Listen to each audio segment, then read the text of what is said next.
Assalamualaikum warahmatullahi wabarakatuh. Alhamdulillahirabbil alamin wa bihi nasta'in wa ala umuri dunya waddin. Wassalatu wassalamu ala asyrafil anbiya'i wa imamil mursalin sayyidina wa maulana Muhammadin wa ala alihi wa sahbihi ajma'in. Amma ba'd. Yang terhormat Bapak Wirdu Ridho selaku dosen pengampu mata kuliah Sejarah Peradaban Islam serta teman-teman rahimakumullah. Kami dari kelompok 7 akan menyampaikan materi yang berjudul Peradaban Islam pada masa dinasti Bani Abbasiyah yang disusun oleh Indah Kusumastuti dan Zunainatin Ilya. Berikut materi yang disampaikan oleh kelompok kami. Adapun beberapa materi pembahasan yang ada dalam materi kami. Yang pertama, sejarah berdirinya Bani Abbasiyah. Yang kedua, masa kejayaan peradaban Bani Abbasiyah. Yang ketiga, faktor-faktor yang menyebabkan kemunduran Bani Abbasiyah. Yang keempat, masa akhir kekuasaan Bani Abbasiyah. Menuju materi yang pertama, yakni latar belakang. Bani Abbasiyah merupakan salah satu bukti sejarah peradaban umat Islam yang terjadi. Bani Abbasiyah merupakan masa pemerintahan umat Islam yang memperoleh masa kejayaan yang gemilang. Peradaban umat Islam itu sendiri memperoleh masa keemasan yang melampaui kesuksesan negara-negara Eropa. Pada masa ini banyak kesuksesan yang diperoleh Bani Abbasiyah, baik itu di bidang ekonomi, politik, maupun ilmu pengetahuan. Hal inilah yang perlu untuk kita ketahui sebagai acuan semangat bagi generasi umat Islam. Dengan kita mengetahui bahwa dahulu peradaban umat Islam itu diakui oleh seluruh dunia, maka akan memotivasi sekaligus menjadi ilmu pengetahuan kita mengenai sejarah peradaban umat Islam, sehingga kita akan mencoba untuk mengulangi masa keemasan itu kembali dan menjadi acuan untuk generasi umat Islam saat ini. Materi yang kedua yakni sejarah berdirinya Bani Abbasiyah. Dinasti Abbasiyah didirikan pada tahun 1300 Dinasti Abbasiyah didirikan pada tahun 132 Hijriah atau 750 Masehi oleh Abul Abbas Asyafah dan sekaligus sebagai khalifah pertama. Berdirinya pemerintah ini dianggap sebagai kemenangan pemikiran yang pernah dikumandangkan oleh Bani Hashim atau Alawiyun setelah meninggalnya Rasulullah. Kelahiran Bani Abbasiyah erat kaitannya dengan gerakan oposisi yang dilancarkan oleh golongan Syiah terhadap pemerintahan Bani Umayyah.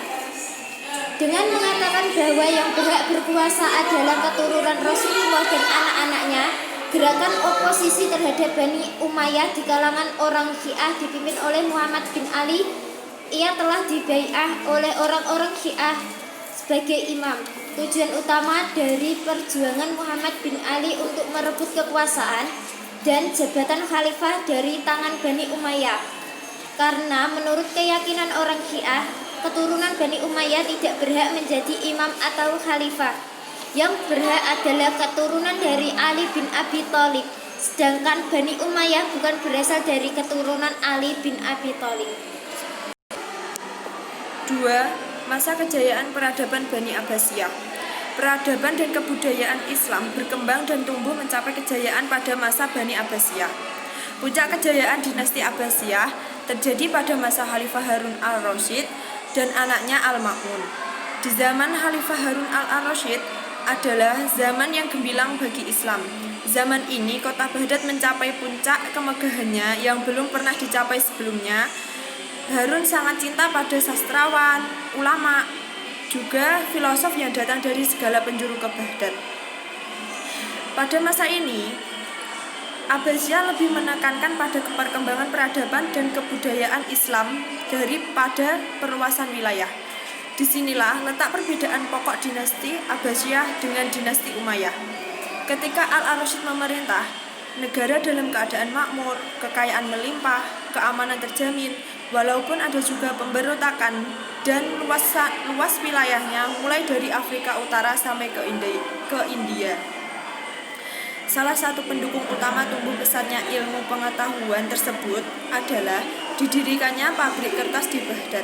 Pabrik kertas ini memicu pesatnya penyalinan dan pembuatan naskah-naskah. Di masa itu, seluruh buku ditulis tangan. Di kota-kota besar Islam, muncul toko-toko buku yang sekaligus juga berfungsi sebagai sarana pendidikan dan pengajaran non-formal. 3. Faktor-faktor yang menyebabkan kemunduran Bani Abbasiyah. Faktor-faktor kemunduran Bani Abbasiyah ada dua pendapat. 1. Menurut William Montgomery, penyebab kemunduran Bani Abbasiyah adalah A. Luasnya wilayah kekuasaan Bani Abbasiyah, sementara komunikasi pusat dengan daerah sulit dilakukan. Tingkat saling percaya antara penguasa dan pelaksana pemerintah sudah sangat rendah. B.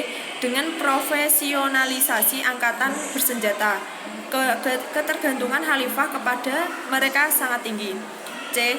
Keuangan negara sangat sulit karena biaya yang dikeluarkan untuk tentara bayaran sangat besar. Pada saat itu, kekuatan militer menurun. Khalifah tidak sanggup memaksa pengiriman pajak ke Baghdad. 2. Menurut Dr. Badri Yatim, penyebab kemunduran Bani Abbasiyah: A. Persaingan antara bangsa. B. Kemerosotan ekonomi. 3. Konflik keagamaan. D. Perang salib. E. Serangan bangsa Mongol. 4. Masa akhir kekuasaan Bani Abbasiyah. Akhir dari kekuasaan Bani Abbasiyah adalah saat Baghdad dihancurkan oleh pasukan Mongol yang dipimpin oleh Hulagu Khan. Pada mulanya, Hulagu Khan mengirim suatu tawaran kepada Khalifah Bani Abbasiyah yang terakhir Al-Mu'tasim Billah untuk bekerja sama menghancurkan gerakan As-Sasail. Tawaran tersebut tidak dipenuhi oleh Khalifah. Oleh karena itu timbullah kemarahan dari pihak Hulagu Khan. Pada bulan September 1257 Masehi, Hulagu Khan melakukan penjarahan terhadap daerah Khurasan dan mengadakan penyerangan di daerah itu. Hulagu Khan memberikan ultimatum kepada Khalifah untuk menyerah. Namun Khalifah tidak mau menyerah dan pada tanggal 17 Januari 1258 Masehi, tentara Mongol melakukan penyerangan. Penaklukan itu hanya membutuhkan beberapa hari saja. Tentara Mongol tidak hanya menghancurkan kota Baghdad, tetapi mereka juga menghancurkan peradaban umat Islam yang berupa buku-buku yang terkumpul di Baitul Hikmah, hasil karya umat Islam yang tidak ternilai harganya. Buku-buku itu dibakar dan dibuang ke sungai Tigris sehingga berubah warna air sungai tersebut dari yang jernih menjadi hitam kelam karena lunturan air tinta dari buku-buku tersebut.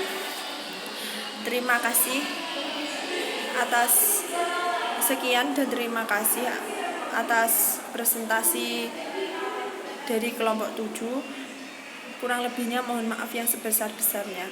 Wabillahi taufik wal hidayah. Wassalamualaikum warahmatullahi wabarakatuh.